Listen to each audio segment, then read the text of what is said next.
Virtual trade cafe के अंदर आप सभी लोगों का एक बार फिर से स्वागत है। कल सीपीआई डेटा आया था। सीपीआई डेटा की वजह से हमें मार्केट के अंदर छोटा मोटा मोमेंटम देखने को मिला था। अब सीपीआई डेटा जिस हिसाब से एक्सपेक्ट किया जा रहा था वही आया था, यानी उसका न्यूट्रल इंपैक्ट हमें मार्केट में देखने को मिलना चाहिए, लेकिन उसकी वजह से थोड़ा सा पॉजिटिव देखने को मिला, फिर मार्केट न्यूट्रल कंडीशन के अंदर आ गया। अब आज 13 अगस्त को पीपीआई डेटा आने वाला है और पीपीआई डेटा इस बार इंक्रीज होकर आने वाला है, क्योंकि प्रीवियस जो पीपीआई डेटा था वो बहुत कम था और इस बार बहुत ज्यादा देखने को मिल सकता है।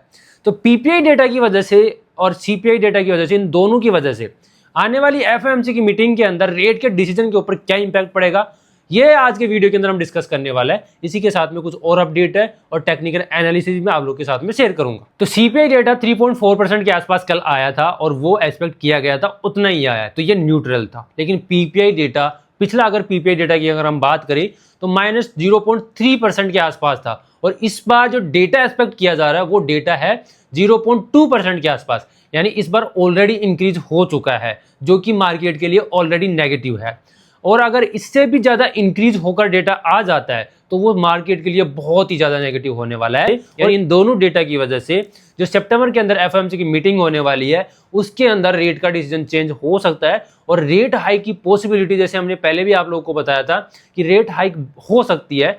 कल ट्रंप ने कहा था कि स्ट्रेट ऑफ हॉर्मज कंप्लीटली हमारे कंट्रोल के अंदर आ चुकी है, लेकिन उसके अगेंस्ट में ईरान ने भी कांग्रेस को एक स्टेटमेंट दिया है कि ट्रंप और उसकी फैमिली को इन्वेस्टिगेट किया जाना चाहिए, क्योंकि ये लोग इनसाइडर ट्रेडिंग करते हैं और ईरान के ऊपर ऐसे स्टेटमेंट देके या सैंक्शन लगाने की बात करके हमेशा मार्केट को मैनिपुलेट करने का ट्राई करते हैं। और ये चीज आप लोगों को भी पता है कि ट्रंप किस तरह से मार्केट को मैनिपुलेट करता है और खुद के प्रॉफिट्स बनाता है, खुद ट्रेड करता है, अपनी फैमिली के अंदर भी ये सारी चीजें वो करवाता रहता है। तो चलते हैं कंप्यूटर के ऊपर और वहां पर हम टेक्निकल एनालिसिस करते हैं। तो चलिए सबसे पहले तो हम क्रिप्टो का टेक्निकल एनालिसिस देखते हैं कि क्या पॉसिबिलिटी बन रही है मार्केट के अंदर, मार्केट किस तरफ में मूवमेंट दिखा सकता है और पीपीआई की वजह से भी क्या पॉसिबिलिटी बन सकती है और उसके बाद मार्केट कहां जा सकता है।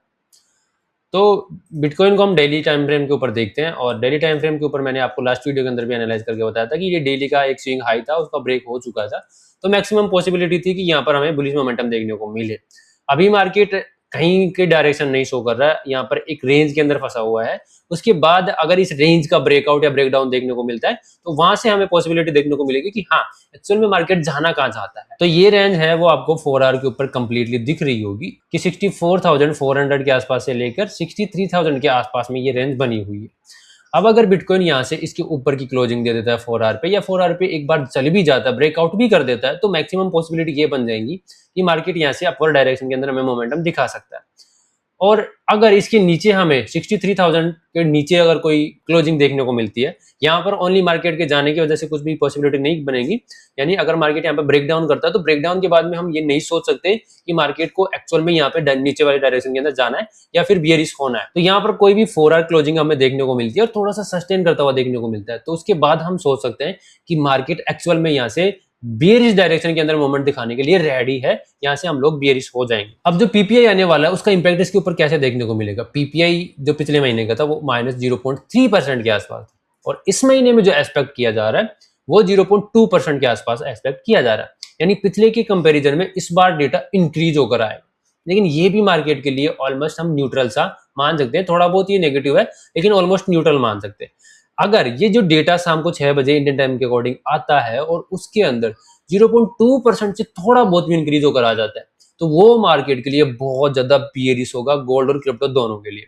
उसकी वजह से मार्केट के अंदर हमें एक फॉल देखने को मिल सकता है और हो सकता है बिटकॉइन यहाँ पर नीचे क्लोजिंग देके और नीचे वाले डायरेक्शन के अंदर ही हमें जाता हुआ देखने को मिले, क्योंकि इससे पहले जो बिटकॉइन ने किया था वो ये डेली का स्विंग लो था, इसका ब्रेकडाउन किया, उसके बाद ऊपर वाले स्विंग लो का ब्रेकडाउन किया, लेकिन यहाँ पर मार्केट दोनों तरफ की लिक्विडिटी ले चुका है। तो यहाँ पर कंफ्यूजन भी है कि मार्केट एक्चुअल में जाना किस डायरेक्शन के अंदर चाहता है। तो अब हमें कंफर्मेशन लेनी है, जो कंडीशन मैंने आपको बताई है उसके अकॉर्डिंग अगर मार्केट के अंदर मोमेंट देखने को मिलता है, ऊपर ब्रेकआउट करता है तो वो बुलिश दिखेगा, और अगर नीचे ब्रेकआउट करने के बाद में सस्टेन करता है तो वहां पर पीपीआई डेटा के अकॉर्डिंग हम लोग पीपीआई डेटा देखने के बाद में ये कंफर्मेशन लेंगे कि मार्केट यहाँ से डाउन साइड जाने का ट्राई कर रहा है। गोल्ड का एनालिसिस है वो रितेश भाई आप लोग को आगे बताएंगे। जैसे अभी तक आपने देखा कि संग्राम भाई ने आपको क्रिप्टो के बारे में पूरा बता दिया, फंडामेंटल प्लस टेक्निकल्स। तो आइए हम देखते हैं गोल्ड के बारे में पूरा टेक्निकल क्या क्या टेक्निकल कह रहा है। तो सबसे पहले स्टार्ट करते हैं वीकली टाइम फ्रेम से। वीकली पे सब कुछ वैसे कांस्टेंट है, जो मैंने आपको कल बताया था। ये हमारा सपोर्ट एरिया एंड हमने आपको कुछ ये लेवल दिया था मार्केट यहाँ तक आ सकता है। खैर ये तो हो गया वीकली चार्ट। देखते हैं डेली का टाइम फ्रेम। डेली के टाइम फ्रेम पे मार्केट अभी हमारे रेजिस्टेंस लेवल पे है जो हमने आपको मार्क करके बताया था। अगर हमको यहाँ से कोई एक बेयरिश कैंडल देखने को मिलता है जिसमें अभी 13 घंटे के क्लोजिंग का टाइम बचा हुआ है, अगर इसके नीचे कोई भी क्लोज कर देता है रेड कैंडल, तो हम गोल्ड में सेलिंग दोबारा से देखना स्टार्ट कर देंगे। ये है डेली के टाइम फ्रेम के अकॉर्डिंग।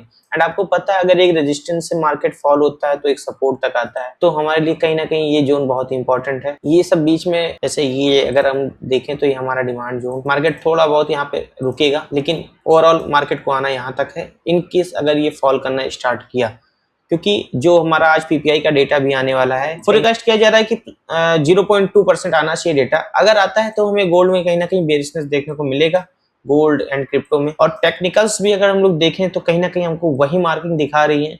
हमारे रेजिस्टेंस पे आ चुका है मार्केट, यहाँ पे हमको एक क्लोजिंग चाहिए, देन हम सेलिंग एक्सपेक्ट कर सकते हैं। चलिए इसी के साथ साथ हम बढ़ते हैं 4 आवर के टाइम फ्रेम पे। 4 आवर पे बहुत ही अच्छा हमको स्ट्रक्चर देखने को मिल रहा है। ये हमारा हाई, ये हमारा लो। अगर मार्केट इसको ब्रेक कर देता है, ब्रेक करके यहाँ क्लोजिंग दे देता है, देन हम एक रिट्रेसमेंट जोन पे आने के बाद में गोल्ड में सेल कर सकते हैं। क्योंकि डेटा भी कुछ ऐसे ही एक्सपेक्ट कर रहे हैं और टेक्निकल्स भी कुछ ऐसे एक्सपेक्ट कर रहे हैं, तो पॉसिबिलिटी ज्यादा है गोल्ड बेयरिशनेस दिखाने के लिए, गोल्ड बेयरिश हो सकता है। हम इसी पे ही ध्यान रखेंगे। जैसे मैंने आपको कल भी बताया था कि मार्केट कल के टाइम पे यहाँ कहीं पे था। अगर आप हमारी कल की वीडियो उठा के देखें तो कहीं इसी जोन के आसपास में था, और हमने आपको बताया था कि वीकली टाइम फ्रेम के अकॉर्डिंग अगर हम लोग देखें तो मार्केट में बुलिशनेस आनी चाहिए, एक नया हाई देना चाहिए।